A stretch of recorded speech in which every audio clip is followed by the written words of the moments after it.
நண்பர்கள் அனைவருக்கும் வணக்கம். நிறைய நபர்கள் நம்மகிட்ட கால் பண்ணி கேட்குறது என்னன்னாங்க, நம்ம அசோக் ஸ்ரீநிதி அவரை கைது பண்ணியிருக்கிறதா, அவர் மேலே ஒரு 5 வழக்குகள் போட்டிருக்கிறதா தகவல் வருதுங்க. அது உண்மையா பொய்யான்னு கேட்டாங்க. அதேபோல் அது உண்மையான தகவல் தானுங்க. அது என்ன விஷயம் நடந்திருக்குதுன்னா, இந்த 1 வீக்குக்கு முன்னாடி பார்த்திங்கன்னா, நம்ம அசோக் ஸ்ரீநிதி அவர் நம்மளுடைய சைபர் கிரைம் கிட்ட போயிட்டு ஒரு வழக்கு ஒன்று கொடுத்துருக்காரு ஒரு யூடியூபர் மேலே. அதே போல் அந்த நபரை கைது பண்ணியிருக்காங்க. கைது பண்ணி அந்த நபர் ஜாமீனில் வெளியே வந்துட்டார்.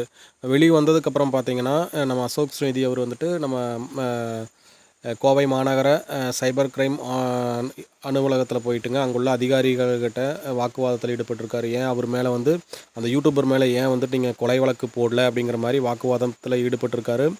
இப்போ பார்த்திங்கன்னா, அவர் மேலே என்னென்ன கேஸுன்னா, ஒரு அரசு அதிகாரிகளை வேலை செய்ய விடல அப்படிங்கிற ஒரு செக்ஷனும், அதே போல் அந்த ஊழியர்கிட்ட இவர் கொலை மிரட்டல் விட்டதா அப்படின்னு சொல்லிட்டு கொலை மிரட்டல் அப்படிங்கிற மாதிரி ஒரு வழக்கும் 2 வழக்கும், அது இல்லாமல் ஒரு 3 செக்ஷனில் ஒரு 5 செக்ஷனில் வழக்கு பதிவு பண்ணியிருக்காங்க.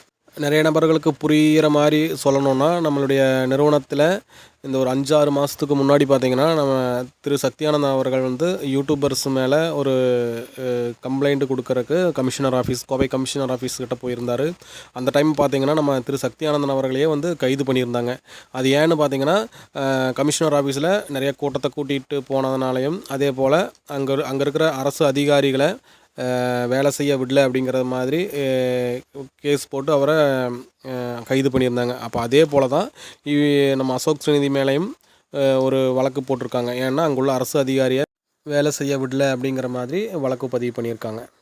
நம்ம நீதிமன்றத்தில் பார்த்திங்கன்னா டெய்லி நிறைய வழக்குகள் வந்துகிட்டே இருக்குங்க. நிறைய வழக்குகளை விசாரிக்க முடியாமல் நெக்ஸ்ட் டே தள்ளி வைக்கிறதுக்கான ஒரு சூழ்நிலையும் இருக்குது. ஏன்னா அவ்வளோ வழக்குகள் இந்த காலகட்டத்தில் நிறையா வந்துகிட்டே இருக்குது. அப்போ அந்த சூழ்நிலையில் பார்த்திங்கன்னா, நம்ம ஒரு கம்ப்ளைண்ட் கொடுத்தோம்னா அது ப்ராசஸ் பண்ணி தான் வரும். அது சரியானதா தவறானதா, அது குற்றம் சாட்டப்பட்டவர் குற்றவாளியா இல்லையா அப்படின்னு சொல்லிட்டு எல்லா ஆதாரங்களும் திரட்டி தான் அதுக்கப்புறம் தான் ஒரு வழக்குக்கான நியதி வரும் இல்லைங்களா.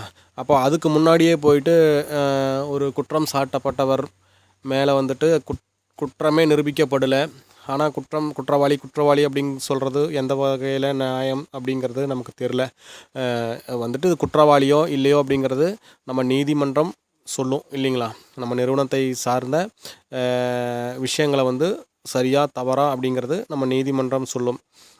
மற்றபடி யாரும் சொல்கிறதுக்கான உரிமையும் இல்லை, அதுக்கான அதிகாரமும் இல்லை இல்லைங்களா.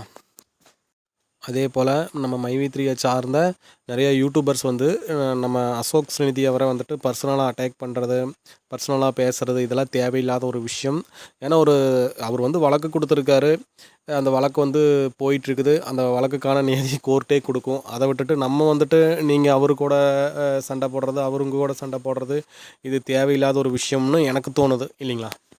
அதே போல் நம்ம நிறுவனத்தை சார்ந்த டைரக்டர்ஸுக்கான பெயில் ஹியரிங் இன்றைக்கி வருது. அது என்னன்னு சொல்லி பார்த்துட்டு அடுத்த வீடியோவில் பதிவு பண்ணுறோம்.